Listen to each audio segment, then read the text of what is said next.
कि लोकतंत्र को दबाने की कोशिश, जितने भी संस्थाएं हैं उसका दुरुपयोग और अपने विरोधियों को दमन करने के लिए वो किसी स्तर पर जा रहे हैं, हुआ है और उसके कारण से पूरा देश उद्वेलित है। आप सब जानते हैं, जनवरी महीने में एक घटना हिडेनबर्ग की हुई और उन्होंने एक पेपर रिलीज किया और हमारे देश के सबसे बड़े अमीर और दुनिया के दूसरे नंबर के अमीर की संपत्ति में इतनी गिरावट आई कि शेयर बाजार को अनेक बार बंद करना पड़ा बीच में। उसके बाद 7 फरवरी को लोकसभा में राहुल जी का भाषण होता है,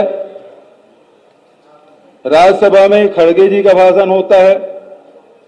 आप सबको पता है उसे विलोपित कर दिया गया। राहुल जी ने 3 सवाल पूछे थे, उन तीनों सवालों के जवाब तो नहीं आए। पूरा देश ये देख रहा था कि प्रधानमंत्री जी जब जवाब देंगे तो इसका उल्लेख जरूर होगा, लेकिन अडानी के बारे में एक शब्द भी सत्ता पक्ष की तरफ से या प्रधानमंत्री जी की तरफ से नहीं आया। उल्टा राहुल जी के भाषण को ही एक्सपंज कर दिया गया। बाहर में भी चर्चा होती रही, लेकिन उसका जवाब नहीं आया। आपने देखा कि किस प्रकार से सत्ता पक्ष के लोगों के द्वारा ही लोकसभा और राज्यसभा को चलने नहीं दिया। ये पहली बार ऐसा हुआ है कि लोकसभा को सत्ता पक्ष के द्वारा 1 दिन नहीं, 2 दिन नहीं, 1 सप्ताह भर चलने नहीं दिया। लेकिन उसका परिणाम क्या हुआ? उसके बाद उस घटनाक्रम जो 13 अप्रैल 2019 को राहुल जी ने कोलार में जो भाषण दिया था, उसके खिलाफ में कर्नाटक में भाषण दिया था और सूरत के कोर्ट में एक आपराधिक मानहानि का मुकदमा दायर किया गया। उसके बाद खुद ही जो आयोजक है उन्होंने हाई कोर्ट में स्टे ले लिया और 7 फरवरी भाषण और 16 फरवरी को याचिका वापस ली गई। 27 फरवरी को कोर्ट में फिर से सुनवाई होती है और 17 मार्च को निर्णय रिजर्व कर लिया जाता है और 23 मार्च को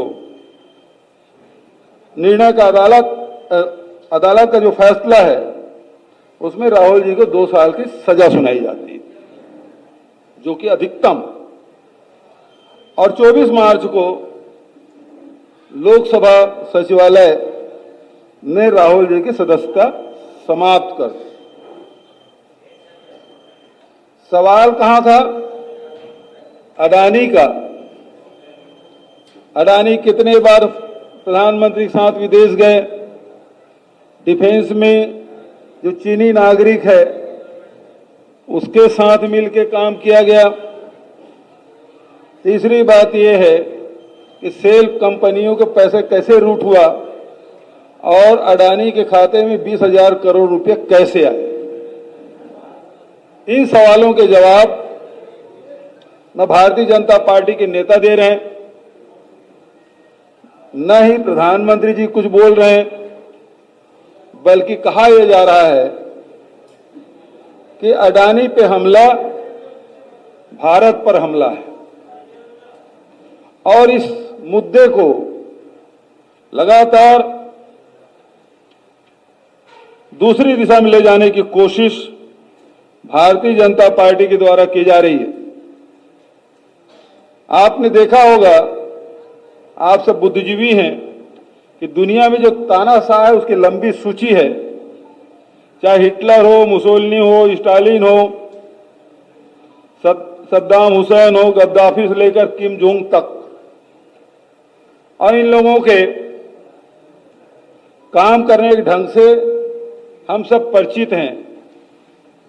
फिल्म भी बनी है, डॉक्यूमेंट्री फिल्म भी बनी है, वो सब उपलब्ध है। दो काम इनके होते हैं, एक तो वह इस बात से बहुत डरता है कि लोग उससे डरना बंद ना कर दें। डरता इसलिए है कि लोग डरना बंद ना कर दें, और दूसरा वह अपने विरोधियों के मुंह बंद कर देना चाहते हैं, चुप करा देना चाहते हैं, और बात नहीं बनती तो रास्ते से हटाने के लिए किसी स्तर पर जा सकते हैं। और इतिहास में इस घटना से हम सब वाकिफ हैं।